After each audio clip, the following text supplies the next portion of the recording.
if you've got a network that's ready to go and you can offer a service on it, why wouldn't you? Yeah. All right. And it gives you two things. One is it gives you an awful lot of experience of how to operate a new network. Right. There are forgetting the radio access. There are fundamentally different principles in 5G end-to-end network system, which people have got to learn. And it is a different set of principles, particularly around things like hardware, software separation and network function virtualization, where if you could do something without the added headache of mobility, just to get some experience of the network in a way which de-risks that final piece of the puzzle when you turn the mobility part on, why wouldn't you?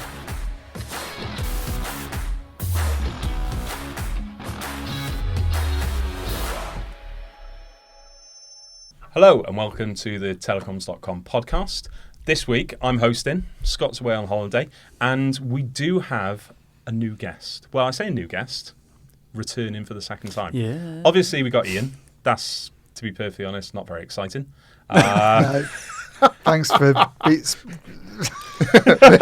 What an intro. There you go. I don't know where to go after that. But To then... the pub, probably. Well, yeah. Out the door, yeah. Well, I get a one-to-one. Fireside chat would be lovely. back to the pub. So, yeah, but we do also have Dan Warren. Second time on the podcast. Yeah. For our listeners, Dan is the head of 5G research for Samsung, the Samsung Research Institute in Europe.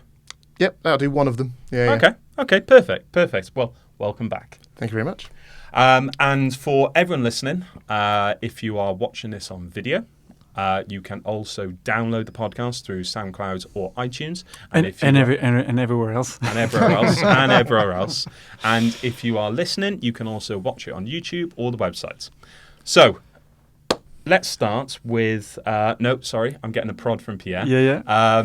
We have a quick promotional message from our colleague, our cousin Phil. That's right, cousin Phil.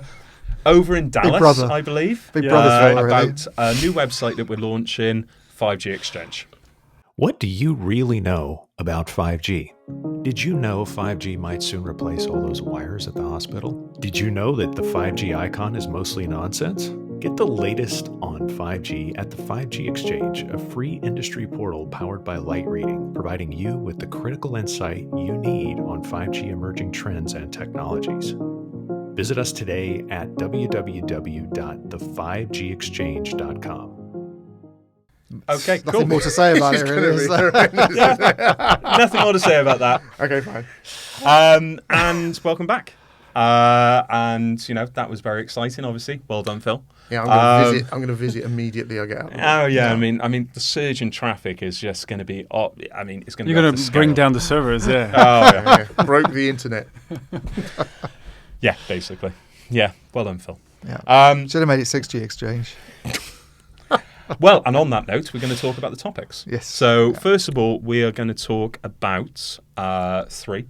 Well, not necessarily three. We're going to talk about the validity of 5G fixed wireless access as an alternative to fixed traditional broadband. Mm-hmm. Secondly, we're going to talk about the Sprint and T-Mobile merger in the States, heading to a bit of rocky ground there. And then finally, we're going to hand over to Dan. We're going to talk about the future of Samsung. The future of Just putting a bit of Samsung. pressure Yeah, on. sorry about that. Yeah, okay.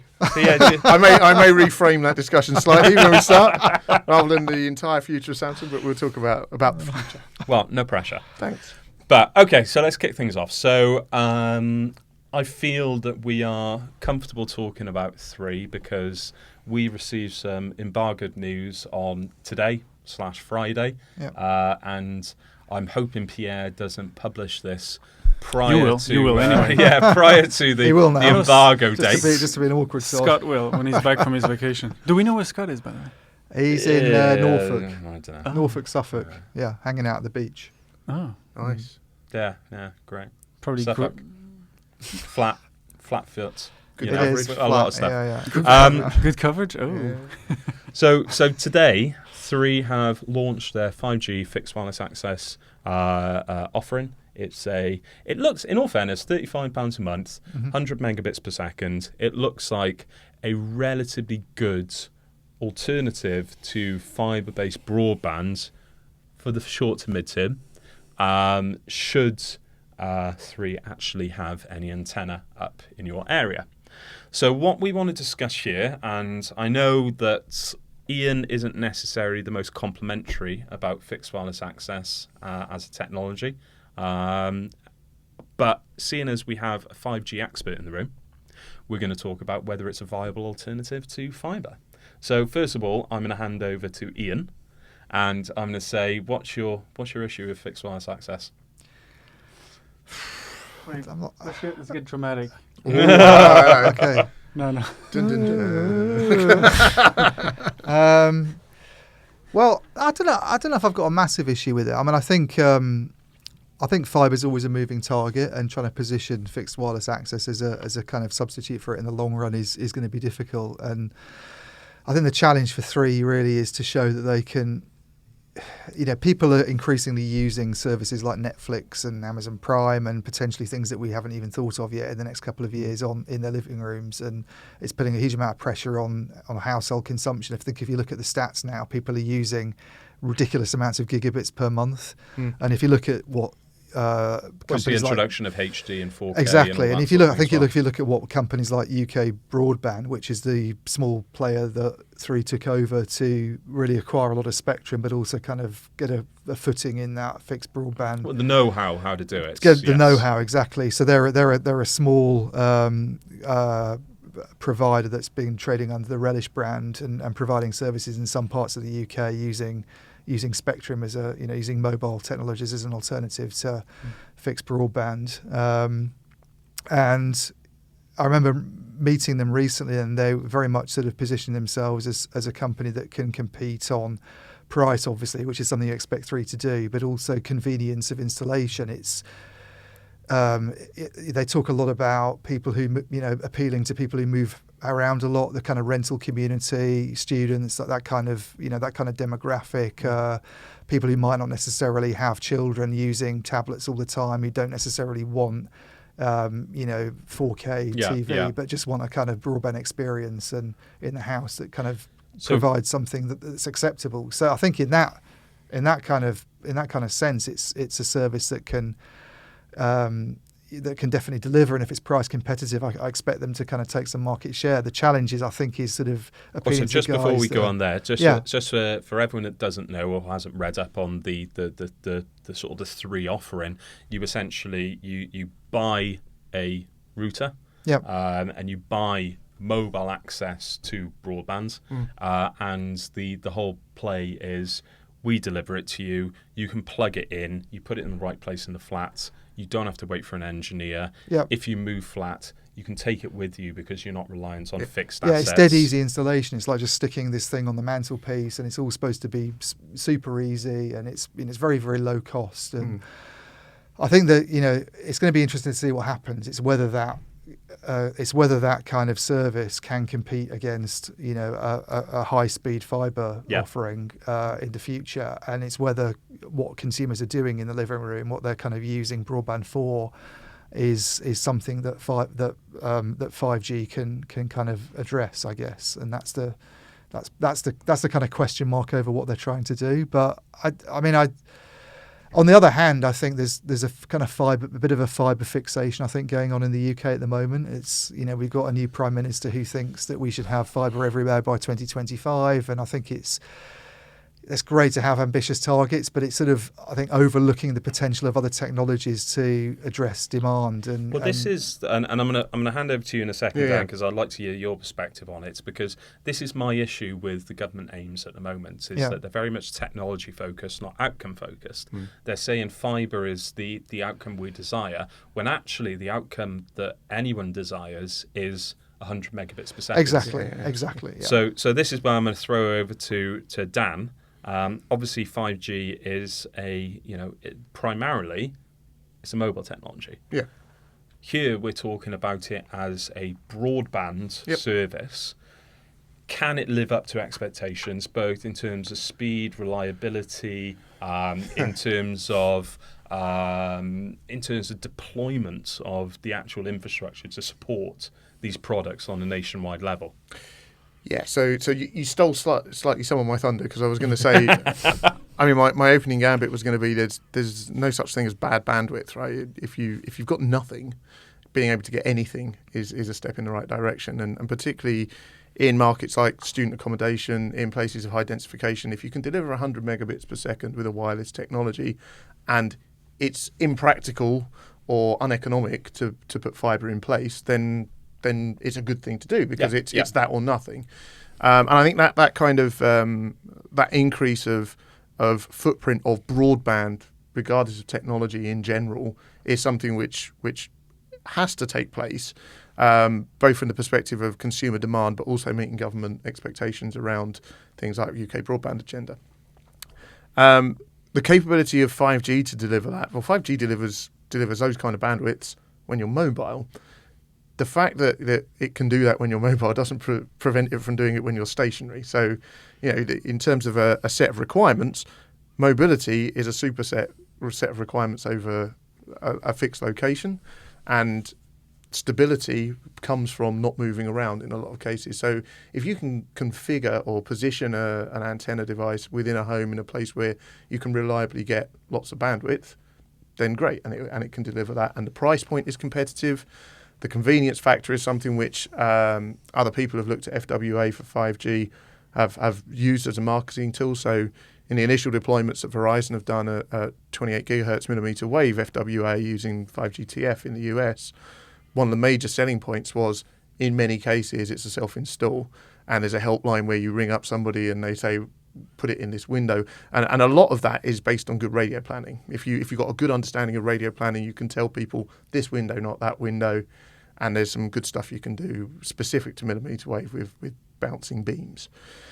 With 3.5 gigahertz, I think the biggest concern I'd have with an FWA proposition is that if you're putting it in a place where there is no existing infrastructure on fibre or short tail copper feeding off of a fibre backhaul, you run the risk of saturating a cell very quickly. So if you think about a student campus, or you think about a dense urban environment where, for example, digging up the road is a bit of a nightmare. Anywhere in London, people will tell you it's about £1,200 per metre to dig up certain roads. Yeah. So if you're trying to put fibre in, that's a major cost barrier to the deployment of fibre in places where it doesn't currently exist and there's no existing ducting.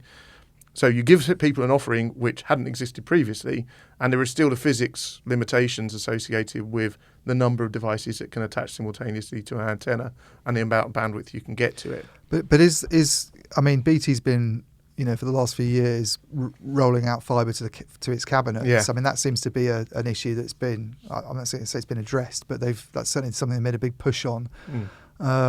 Getting fibre to the last, kind of the last mile, getting it out to the actual properties is something that's more of a challenge. But is the fact that they've already taken it out as far as they have something that deals with that kind of backhaul issue to a certain extent? Or? To build on top of that as well, you're talking about backhaul, talking about the last mile. How many properties is it reasonable to connect to a single sort of cell site to actually, to deliver the experience that people are paying for with fixed wireless access? Right, that's a network dimensioning issue, right? So if you're guaranteeing 100 megabits per second in busy hour and you've got a 10 gig connection to an antenna, between 8 and 10, I think they guaranteed it. So so when streaming hours. Yeah, so it's at the point when people are sitting down and watching telly after tea, right? Yeah.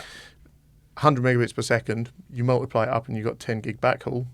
That tells you how many there is, right? So you've got about 100 households active connection at that time. Now, of course, with 100 megabits per second, you go over this kind of hump in the road around distribution of video codec. So a 4K video compressed, which is how it gets delivered, runs at about 25 megabits per second. So if you click on a 30-minute episode or something, the whole thing should download on 100 megabits per second in about 7.5 minutes. And then essentially you've got 22.5 minutes of watching time buffered where the connection is potentially idle. But you've also then got to take into account from a network architecture perspective how that bandwidth concatenates back through the different points in the network. So 10 gig backhaul from a base station comes to a consolidation point, and then you need much bigger bandwidths going back out of there. And obviously you can do all sorts of things with DWDM to get to very high bandwidths, 6.4 terabits per second on a fibre. But it is still an architectural issue. So I think the proof in the pudding will be to see how sustainable the business case is in the long term if the proposition from Three is to take connectivity to places where there isn't essentially a great deal of competition.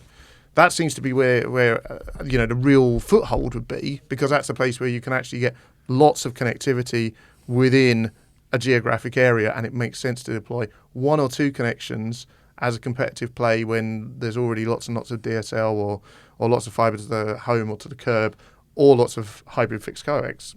You're then running into hybrid fibre coax. They're talking about doing it in sort of... I know. Where UK broadband's been competing, I think, is mainly in London, but also I think Reading and Slough and other Reddish areas. are along there as well, yeah.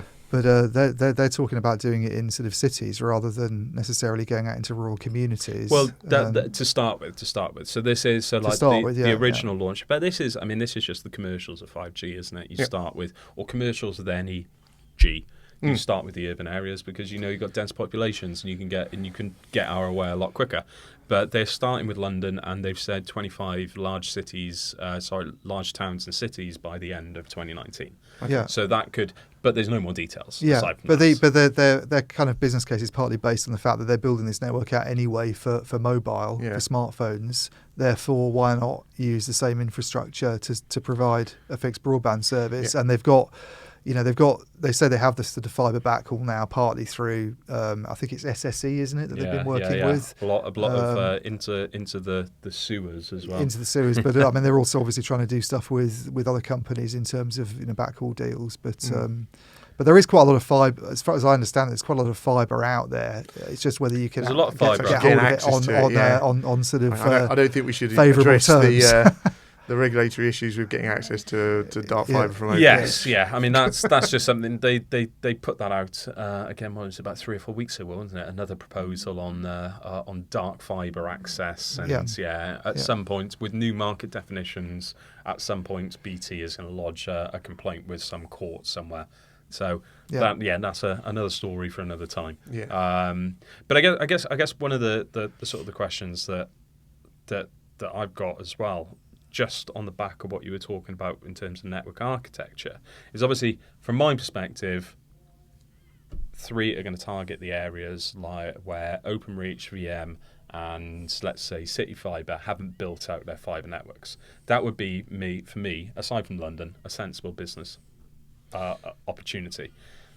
How I don't know whether viable? They will do that, I think that's a challenge, because then I think there's going to be a lot of overbuild. They've got to build their infrastructure. It's going to be overbuild. But this is the one thing I was going to ask, actually. How viable is the current UK network and the current UK infrastructure for this, fibre spine and wireless wings? You say that you can limit. You've got 100 houses per sort of like endpoint when wireless takes over. How built out is UK infrastructure to support gathering momentum on fixed wireless access? That's a real difficult question, because it varies. It varies street by street in some instances. 20 years ago, it was looking like there was going to be some form of fibre in most places, because hybrid fibre coax was a real big thing that was going gangbusters. People were digging up networks, digging up roads, putting in networks very aggressively, and then it kind of ground to a halt, and everything went relatively quiet until the point where shorter copper tails drove fibre further out into the network. But then it was well publicised at the time that it was almost done on a roadside box by roadside box basis, where if there was enough people interested within a certain area, you'd put a fibre further into the network, because you had to then go and provision all of the frames to put in place of the copper tails, which previously would have gone right way back into an exchange. So the level of infrastructure is very varied. There's a kind of there's no places where you could say that's an entirely fibre enabled area, as far as I'm aware, at least. Outside of big inner cities. Yeah. And what's more interesting is that increasingly, as newer developments have taken place in the last 10 years, both from the perspective of business parks and rural or urban developments, fibre has become a major differentiator. So if you're doing completely greenfield build, the first thing you do is put infrastructure in. And in a lot of cases, the civil engineering companies or housing companies put it in for their own purposes while they're doing the build. Well, you'd be surprised, Well, the BT actually. complains that there's not enough of that going on. This is something that Yeah, I know. telcos are complaining, that it should be regulated, that they have to do it. So their letter to Boris, they're mandated by law the letter to put Boris in that fibre. got sent, Right. which apparently was mainly a BT letter to Boris, really. But that was one of the complaints was that there's not enough of this sort of. This is a proactive. requirement in new housing developments that you okay. have this provision. I think for high-end housing developments, it is very much But not that's for- just but by not- default. not for the but poor it's not people. for everyone. I was going to say, poor people don't. Poor deserve people fibre. don't get fibre; they get 5G. I'm glad you just said that.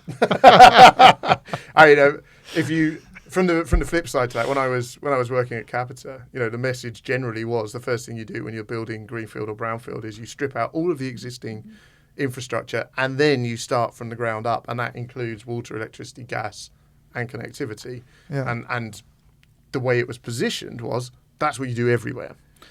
Now, from what you're saying, not true. The issue is, I think there's a lot of house builders who just want to, they just want put it up quick, and they want to increase margins. So one of the ways to do that is to not work. How do the most economics stack up in future-proof terms of building, obviously digging up streets and roads, especially in rural areas? There's only a few houses and they're all single dwelling units. Is really expensive if you want to go and build fibre to the home networks. But how do the economics compare with sticking up a couple of cell sites in that community and providing a 5G connection? Well, I know it's really variable, but it is really variable, but it is along the same lines, right? So any equipment requires powering. yeah, You've got to dig street up to put fibre in, whether it's going to an antenna or a roadside box, and civils is a big part of the initial investment which is required to put in any connectivity, and in the same way as for an antenna, it's not. People regularly talk with 5G and 4G and every other previous G. People talk top down in terms of the justification for the network, but when it comes to actual planning where you're going to go next, it's very bottom up. You look at one cell site compared with another. That one makes sense because people will use it. That one doesn't because there's 4 people, a dog, and 1,500 sheep. And as a result of that, those are the cells that don't get built, which is why coverage on 2G is still patchy in some areas, because if you don't put a network where nobody goes and uses it. yeah. Because once it's there, you've got the investment to put it there, but you've also got the powering and the maintenance maintain it, once it's there.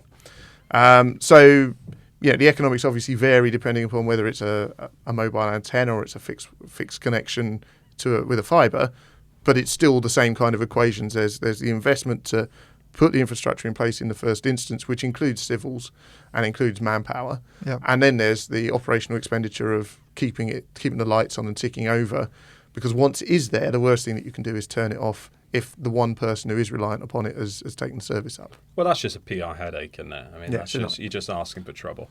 Screw the farmers, screw the poor people. Yeah, but what telco wants to do that? Yeah, but if you look at every level of connectivity infrastructure that's being deployed and every service that's being deployed on top of it, it's always the same kind of equation with different points in the business case depending upon it. But DCC smart metering is a classic example of that, where deploying smart meters in places where there's no pre-existing connectivity infrastructure is the biggest headache for DCC smart metering, because you've got no way to back all the data. But there's a government commitment to something like 98 or 99% coverage within a certain time frame, where there isn't the infrastructure to actually support the delivery of the. What's Well, your this view is- on? Sorry, Jamie. Oh, I was going to say, this is leading on to the shared infrastructure deal that the 4 telcos have put forward to DCMS to say, where there is zero connectivity, we will share the dumb infrastructure. Infrastructure. What's the passive infrastructure? Passive, yeah. Infrastructure. Yeah. What do you think of the Boris target of all fibre coverage by 2025? What's your sort of perspective on that and the achievability of that? Or you see, you changed the question. What's my perspective on it? It would be wonderful if it was going to be achieved. The achievability of it. I mean, it's the same with everything. The achievability of that is with the right impetus. Of course, it's achievable, but will people like the bill for it? I'm not entirely convinced, right? I mean, the nearest BT have said it would cost an extra 30 billion. Yeah, so the nearest analogy to it was at World Congress in 2018.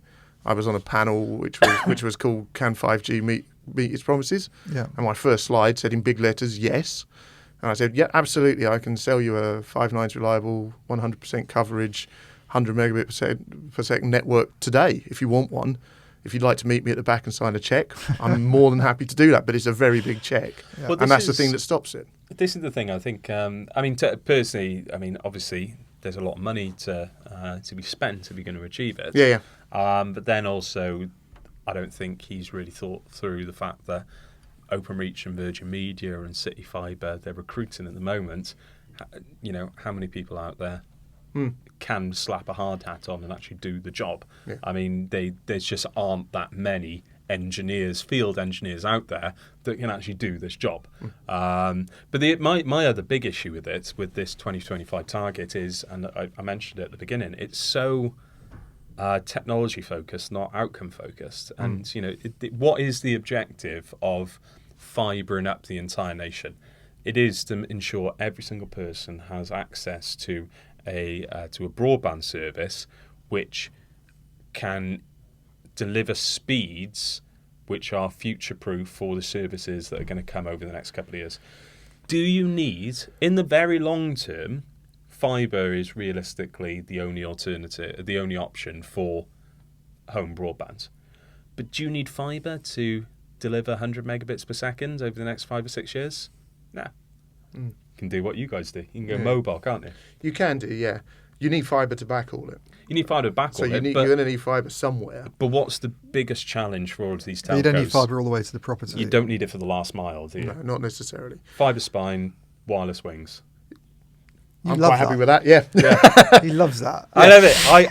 I coined it, but Mark Evans from O2 stole it from me the other week. He used it in a dinner that we had in London. I've been saying that for bloody months. Don't get me started on terms. Don't get me started on terms that I've created and other people use. I mean, I think you could turn it around the other way, right? If you consider a broader ambition for connectivity across the country, particularly when you turn it into something which is around enterprise connectivity and productivity, then setting aside consumer, a fibred country is a highly productive country. 100%. 100%. No, coverage. 100% I was going to agree with you. Yes. 100% agree. Right. So I mean, as long back as crikey, when I was at Nortel, we were doing things with Course-Wave division multiplexing into business parks. And then the business parks we're looking at as a major differentiator for bringing business into new business parks on the basis of high bandwidth connectivity, because it generated higher productivity. And it's a two-way street, right? If you give very high bandwidths to people at home and very high bandwidths to enterprises, then working from home becomes easier, work-life balance becomes better. All of that, that stuff which you might have previously considered to be slightly tree-huggy has become much more an agenda in the last 3 to 5 years. And as a result, if you actually want to improve well-being in the country, infrastructure is an important part of that. Yeah. I mean, you're preaching to the converted here, because, I mean, you got me, Pierre and Iain sat around here, and we spend more than 50% of our week working from home anyway. So, I don't. Well, you don't. You do. He doesn't work anyway. Do you know what? 3 out of 5. I'm gonna call you up on this actually, because you come into the office three days a week. Yeah. Yeah. What time did you get in the office today? No, I had an appointment this Yeah. morning. You weren't here at 9 o'clock in the morning, were you? I'm Working gonna call you up on that one. Yeah, working from home doesn't necessarily have to be your home, right? It can be anybody's home. Working in the coffee shop. There was a thing about people letting out their living rooms today. Did you see that on Twitter? Really? Yeah, people talking about I'm using gonna start doing that. using their living rooms as shared working space. The thing I would say about Shout out to Zahid. going back to it being 3 doing this and everything, the one thing I would say is that I think it's quite a good move for them if they can do this. It's a very good move. This deployment, and actually they're doing it anyway because of mobile. I think that's really interesting because they've nothing really to lose by moving into they've got a to the business fixed there at broadband the area. moment. Yeah, They've got 800,000. even if they only get a small amount of subscribers. market share, it's a gain for them. Well, they've got 800,000 subscribers on their 4G fixed wireless access at the moment, so they're going to build out on that. If you've got a network that's ready to go and you can offer a service on it, why wouldn't you? Yeah. Right, and it gives you two things. One is it gives you an awful lot of experience of how to operate a new network. Right, there are forgetting the radio access. There are fundamentally different principles in 5G end-to-end network system, which people have got to learn, and it is a different set of principles, particularly around things like hardware, software separation, and network function virtualization. Where if you could do something without the added headache of mobility, just to get some experience of the network in a way which de-risks that final piece of the puzzle when you turn the mobility part on, why wouldn't you make some money out of it while you're doing it? It's not experimental. Do you know that's what I was going to say, that you missed out there. Money. Yeah. Money. You know, I mean, because how much is it going to cost all of these operators to deploy a 5G network? It's going to cost billions and billions. It's going to cost a ridiculous amount of money. So why would you not sweat these assets and make money at every single opportunity possible? Yeah. The only risk of doing that is the same thing that happened with 4G LTE when it was first turned on. You turn on the network and you have an unexpected spike, and what you end up with is a network that underperforms. So everything which happened to operators in central London when they first turned on LTE was fundamentally because the service was so good that they sold a lot more of it than they expected to, and their backhaul network and their overall end-to-end infrastructure wasn't ready for the amount of traffic that generated. And to a certain extent, that's the same thing that happened with DSL. Right? Do you think that's going to happen with 5G? I don't think it necessarily will happen with 5G with mobile deployment, because I think, and this is where I potentially get sacked, right? But the premium associated with handsets at the moment for 5G, it's way too expensive. It limits the number of people who are going to take it up. So it is early adopters and high end users, right? But if you're coming out with your first offering as a £35 a month fixed wireless access service, which is fundamentally different to the 4G one which you've got existing subscribers on, in areas where you already have a presence, there's a potential there for people to go, well, why the heck am I sticking with my fixed line provider? We'll all take it. And then you get into this problem with... Especially if it costs £2 a month. Well, £35 a month isn't £35 a month. It's competitive. It's competitive. Yeah. Right, we're going to have to move on because... I'm going to have to go to the loo. We're going to have to... We're short on... I need to go to the toilet as well, actually. I need to go to the toilet as well. This is why we said to put the advert in the middle. We could have... Can we not... Have you not got another stock advert that we could chuck in here so we could all go to the toilets? No, we're going to carry on going. Okay. Well, I'll go when Iain gets back. But Pierre, you can join this conversation if you'd like. So what we're going to do, we're going to mix up the order, and we're actually going to talk to Dan about what he's doing now. So last time you came on the podcast, and this is still the position I believe you're still in, you were in charge of all 5G research for Samsung Research Institute in Europe. That's correct? Yep. Now, I'm not going to put words in your mouth because your role has evolved slightly. Yes. So, and I know there's a lot of new buzzwords and acronyms that you would like to throw into the mix. And I'm sure one of them is going to get Ray very excited. So carry on. So talk to us about your new role. Or not new role, evolved role. Evolved role. So let me just I'll recount what I was doing, maybe very very briefly. So the team that I lead does 5G research. The 5G research is funded by the European Commission. Yep. And probably the best way to explain the evolution is also to talk about the evolution in the calls which the European Commission has put out. So there's been two phases of funding for Horizon 2020 5G PPP projects so far. That's the beyond 5G, isn't it? Well, it isn't, right? So phase one and phase two have brought us up to the point where we are now. Some of the phase two projects have finished. Some are coming towards the end, maximum of about 6 to 9 months left to go. Yep. But that has put in place a whole bunch of new principles around network architecture, about RAN, end-to-end system, the beginnings of application of AI and ML into 5G network functions. Where we're going next is split into probably 2 or 3 different streams. So there are fundamental things around. You can take over.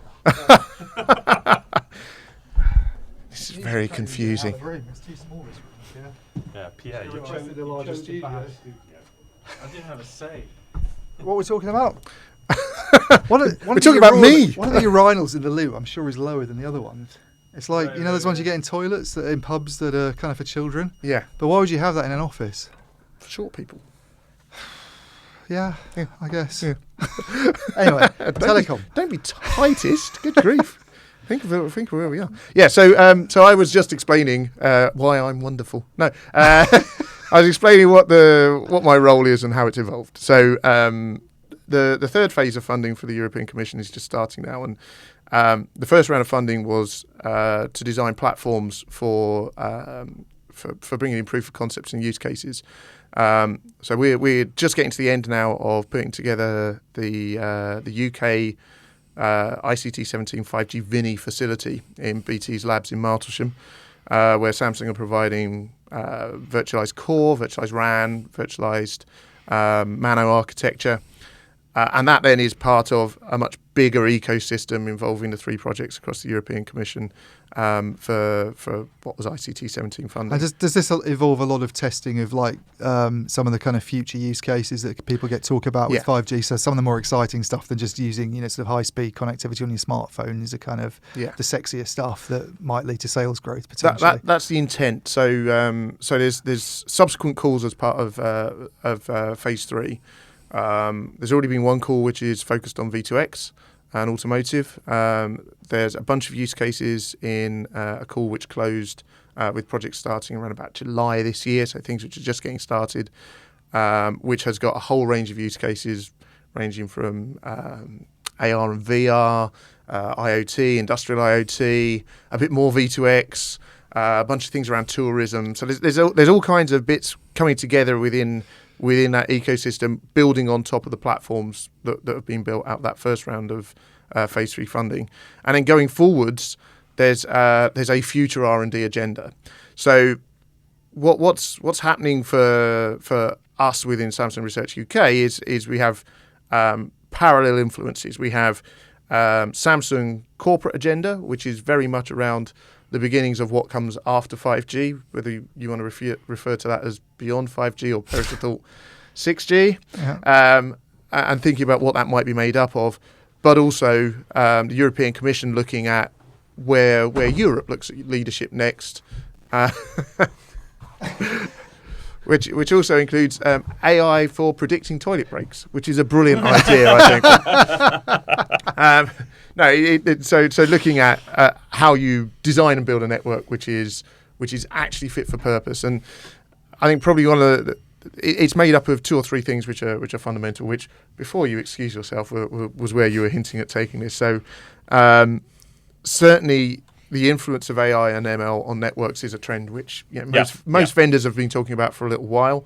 That comes in stages, right? So there's artificial intelligence, machine learning internalized within network functions, so you never see it.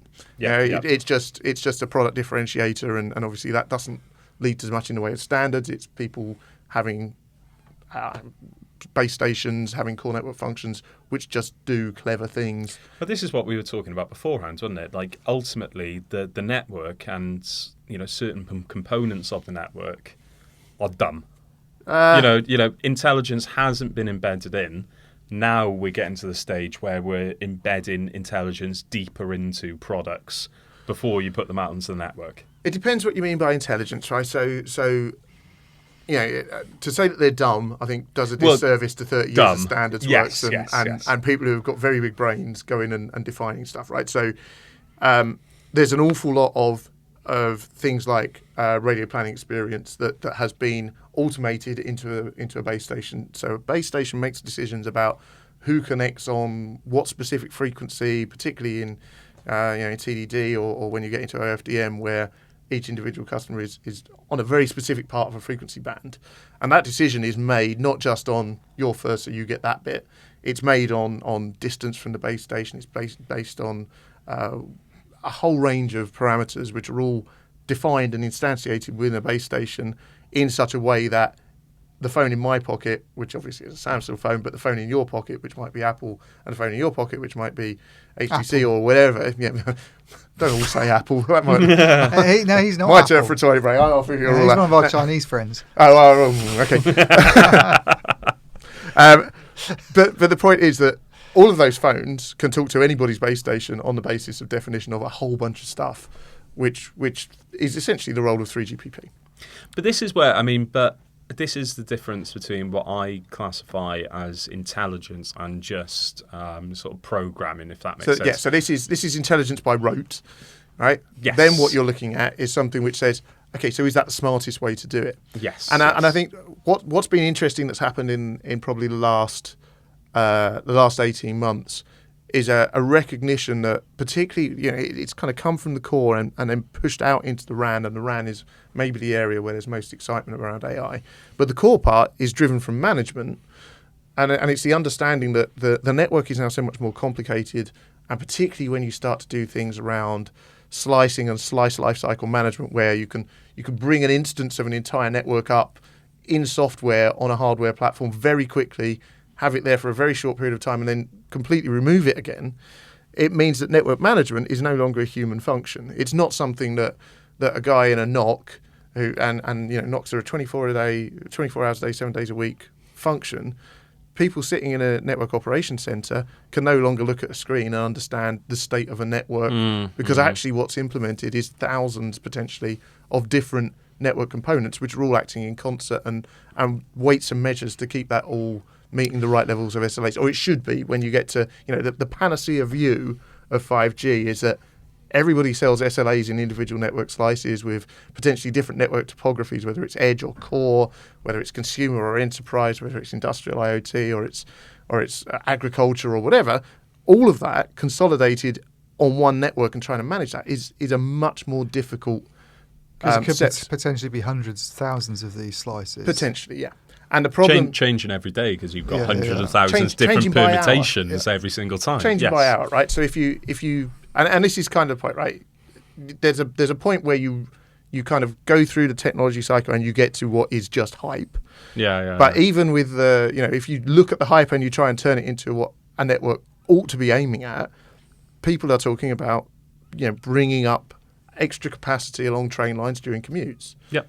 Fine. Okay, that seems relatively sensible. But to make that happen, you've got to have the necessary capacity there, and you've got to have the dynamicity within the network to allow it to take place.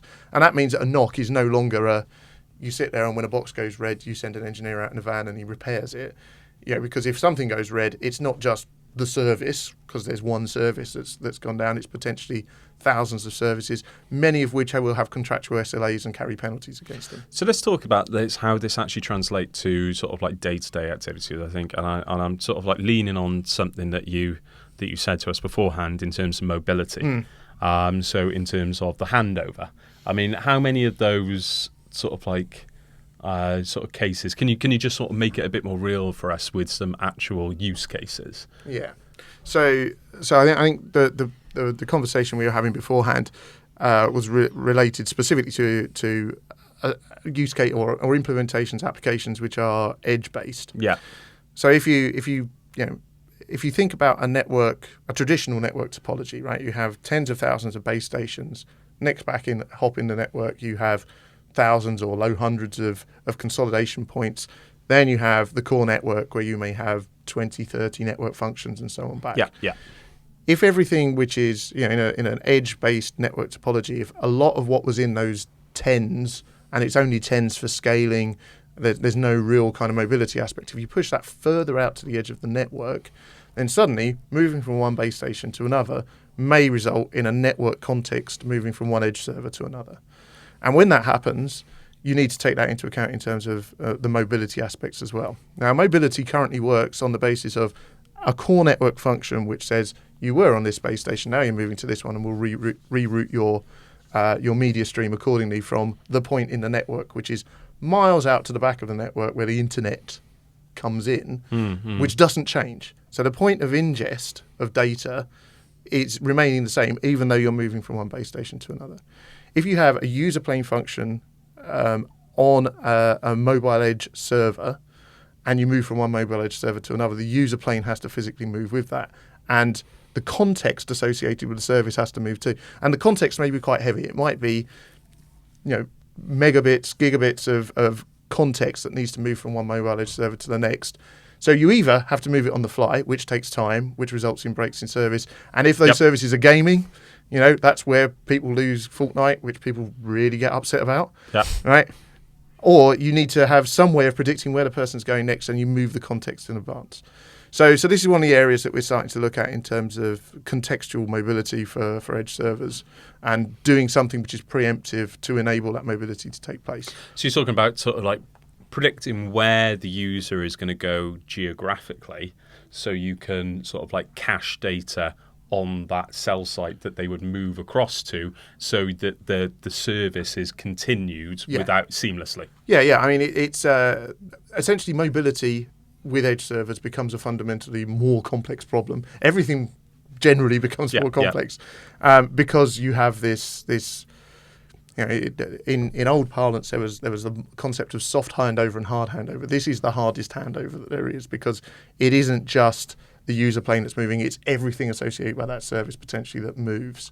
Well, the other thing, in the most extreme cases. I mean, correct me if I'm wrong here, but the other thing you've got to think about is real estate at all of these cell sites as well, because realistically, if you're going to move, like you said, context from one site to another, you need hardware there to store it. And, how much hardware can you put in one place for it to be economically viable, and how much storage they have? Didn't CenturyLink say something about this week, though? I don't know if you guys are working with them, but they were talking about their edge plans and a potential investment of hundreds of millions of dollars, I think, just to kind of refurbish property and real estate they have to kind of get it ready for doing edge services. I mean, and it's like I think there's this project called Cord, isn't there? Sort of turning your central offices into facilities that are suitable for hosting edge infrastructure, but it's not a simple overhaul. Obviously, it's something that carries quite a big sort of a bill, and there's a question mark about how many of these things you need. What sort of presence you need in the market, which obviously depends on what services you're providing. Yep. So there seems to be quite a lot of uncertainty. I mean, you ask operators, have all sorts of different opinions about how many of these things actually need. The other big question is how far away from the core do you actually go? Exactly. Yeah. What services? What services get how far do you push certain services out, and how many can you retain in the core? So there isn't a single answer, right? I mean, one of the questions that gets asked quite a lot is how many network slices do you need? So I asked this. Surely question. Surely the answer there is how many customers you have. Well, I mean, but this is the interesting thing. So we'll come on to that, right? But in the longer term, I think it does potentially become that question, right? In fact, it isn't even how many customers; it's how many devices. Yeah. Right. Yeah. So one customer might have 30 devices, but that's not. But I asked the question of a fairly academic audience about 18 months ago, and the range of answers was from 6 to millions. And that was people who have been thinking about it for a long time. I err more towards the higher end on the basis that exactly what you've just described, right? So I have a slide which just tried to illustrate it, right? So you have slices of slices of slices. Yeah. Right. So topologically, I can have an edge-based network implementation, which it has to be a slice in its own right. I can have an edge-only user plane type deployment. I can have a fully virtualized consolidated network deployment.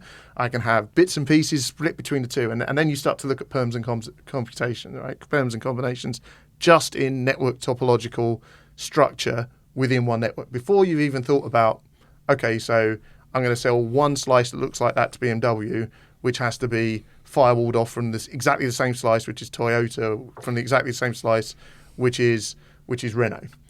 So you kind of start getting to the point of topological slices, then you get business slices within those topological slices for firewalling and separation. And then you go, and you've got MVNOs who have also got their own customers who also want their own slices. So at that level, you end up with multiple tiers. Now, it only takes 100 topological slices with 100 separate customers on each and a few MVNOs, and you get into tens of thousands. And that's where this question about how do you do network management as a human function comes in, because it's apocalyptic. So what you need... It's just impossible. So you need something which is a higher level of intelligence. And this is where all of the pre-existing technology from enterprise cloud comes in. So enterprise cloud, is essentially honking great data centers that are homogenous enough to the end user that you don't really see that there's still hardware underneath. You just buy capacity, and you don't really care where the capacity is. And it's highly reliable, but the reality of reliability is that you've got duplication of servers within a data center, duplication of data centers geographically, duplication of connectivity, lots of stuff on warm standby, so that if one thing goes down, you don't notice the service difference. But the network operations center of a data center isn't a 24/7 job. It's a 9 till 5 job, 5 days a week, because when things go wrong, it's resilient. And so what the trick is trying to put that resilience onto what looks like a massive data center, but is actually a really big distributed compute platform called a mobile network. And the further you push servers down into the edge, the more distributed the compute platform becomes, and the more difficult it becomes to make it look like one big data center, to the point where the end user doesn't really care where their function is. What they buy is, I want really low latency for this service. The realization of that is it's on an edge server, but you need to make sure that the edge server stays up and works. Yeah. Okay. Right. Easy, right? I think, despite that being a podcast episode on its own, I think we need to shift on, because what time are we looking at, Pierre? Yeah, 5 more minutes, 5-10 minutes. 5-10 more minutes. So we'll keep this last section nice and brief. That's because we don't know anything about it. Apparently, I'm the only one who bloody reads about it. So Good luck, mate. We'll sit back. Sprint and T-Mobile acquisition. Who are they? Oh, sorry. I didn't know that bit. I don't know that. That's most of your business, isn't it? So it's been going on. This is the one quip I do like. It's been going on for 255 days now of an 180-day stop clock. So the FCC gives itself 6 months, 180, or just short of 6 months, 180 days to approve acquisitions, but it hit the pause button halfway through and is now on the 255th day. It's almost as bad as Brexit. Yeah, almost as bad as Brexit. It's almost been going on as long as Brexit. So FCC have said, fine, we're happy to do it. There's certain concessions. DOJ have said, fine, we're happy with it. There's certain concessions, one of which is selling the prepaid brand Boost to Dish. And obviously that's all got the green light. Looks happy as Larry. Got loads of attorney generals, 16 in total now, who are filing a lawsuit in New York to block the merger. What do you reckon? Good or bad news, the merger? Is it going to be good or is it going to be bad? My perspective. Yep. Well, it's good for the companies, I suppose. It's good for any other operator in the US because they want less competition, and it's potentially, I suppose, there's an argument that it could speed up 5G deployment because the combined Sprint and T-Mobile Economies of scale. There's economies of scale. They can pool resources. They can build things out more quickly. I think from a consumer perspective, it's not a good thing, and from an employee perspective, it's not a good thing. I mean, they very much talk down that job losses side of things. I think there's been all sorts of statements from DT about employing more people when they're combined than they employ if you put them together at the moment. And initially, I suppose I can see that happening because they're going to have a lot of people there to actually build out the networks. And they're saying that they've all both been making investments anyway in things like customer services and bringing stuff back that was offshored previously. But there's a lot of cynicism about that.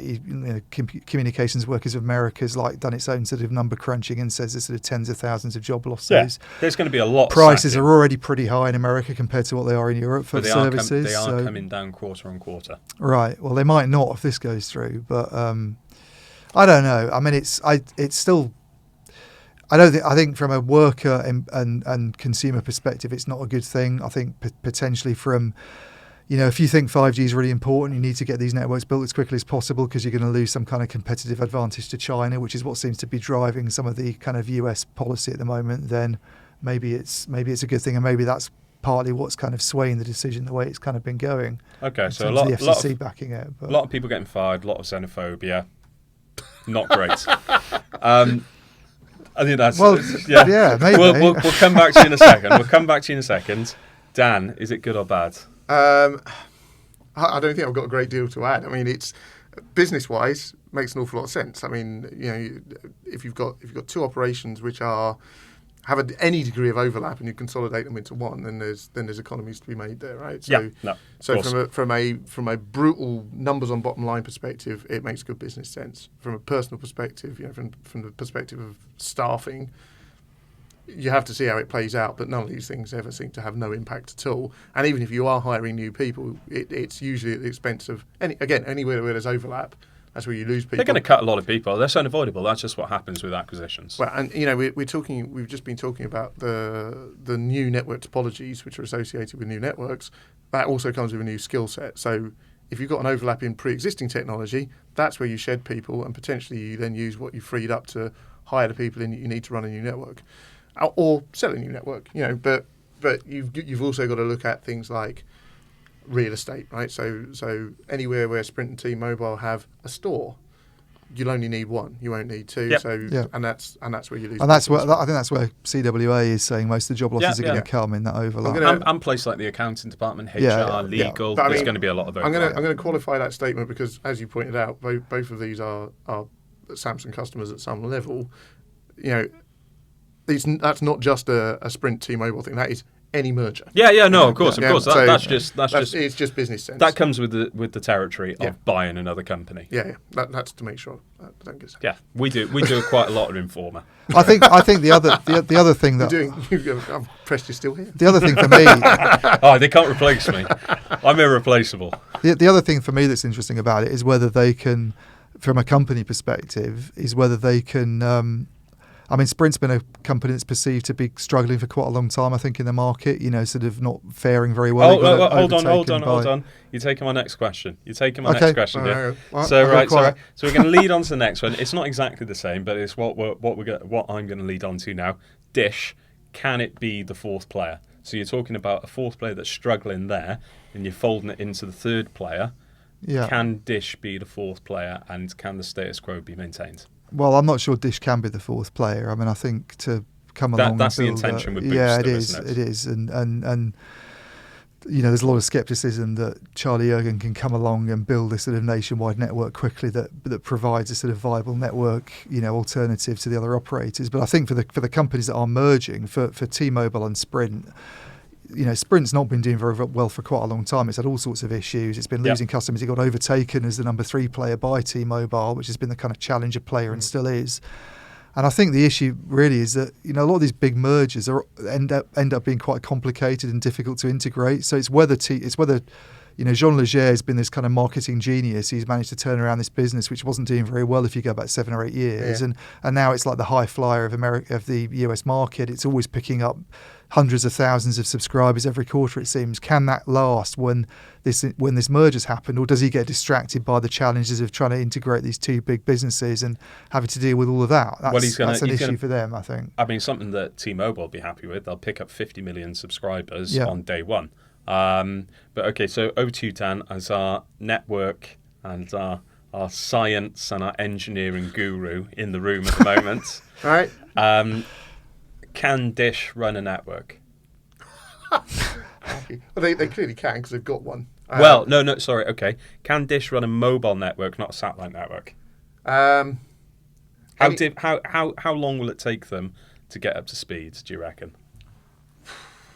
That's a question that I don't think I'm in any way qualified to answer. The one thing which you can say about it is that if there is rationalisation in existing operations, there's a lot of expertise that enters the market at that point. Yeah.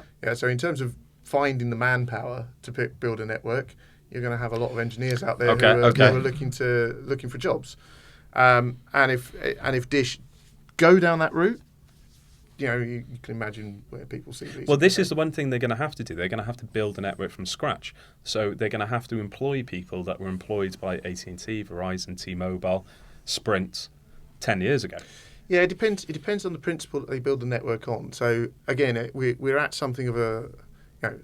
I'm not going to answer your question directly, but in terms of networking principles, there is an opportunity as a greenfield entrant to do something which is fundamentally different. You only have to look at Rakuten and the model that they've taken, and to a certain extent Reliance Jio, where Reliance Jio's network, I know quite a lot about that because it's built on Samsung. It is entirely virtualized from day one, right? So they're not putting in fully integrated hardware-software stacks in a traditional network way, which means you need all that traditional skill set. Yeah. They're putting in something which is entirely virtualized, entirely cloud-based, And or at least he's hinted at that as well. Yeah. Charlie, I think he spoke to Mike Dano, Yeah. one of our editors, and said that one of his plans was to basically use more US vendors that come from a software background, so people like Altio Star and these Yeah. kinds of guys to build the network rather than kind of going the traditional approach. So That's exactly what you'd expect to happen, right? So why would you saddle yourself with pre-existing technology if you've got a completely clear playing field? So I don't think it's easy by any stretch. Coming in as a relatively new entrant into a market which is relatively mature, albeit, as we said, where prices are perhaps slightly higher than they are in other markets, and as a result, there is still margin to play with. You could see it happening. But if you take the example of Iliad in France, they came in and were incredibly disruptive and pushed price points down significantly with their entry into the market as a way of getting market share, and then built their business case on the basis that they had to build a network out to support the revenue that they're planning to generate. There is a model that works. I don't think it's ever been done on the scale of what USA. Dish would need to do. Yeah. Well, I mean, this is a promise. They've got to be a nationwide player, haven't they? I mean, that is the concession. They want. They're giving away assets.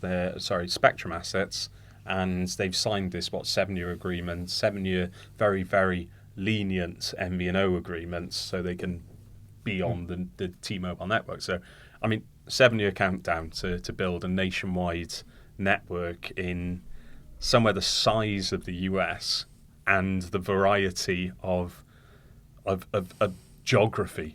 yeah.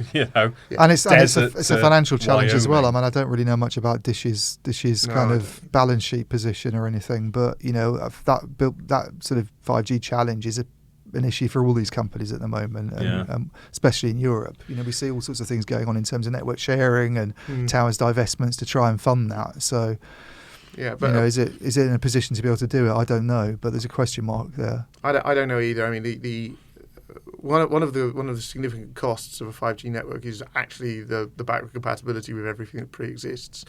And they don't have to worry about that.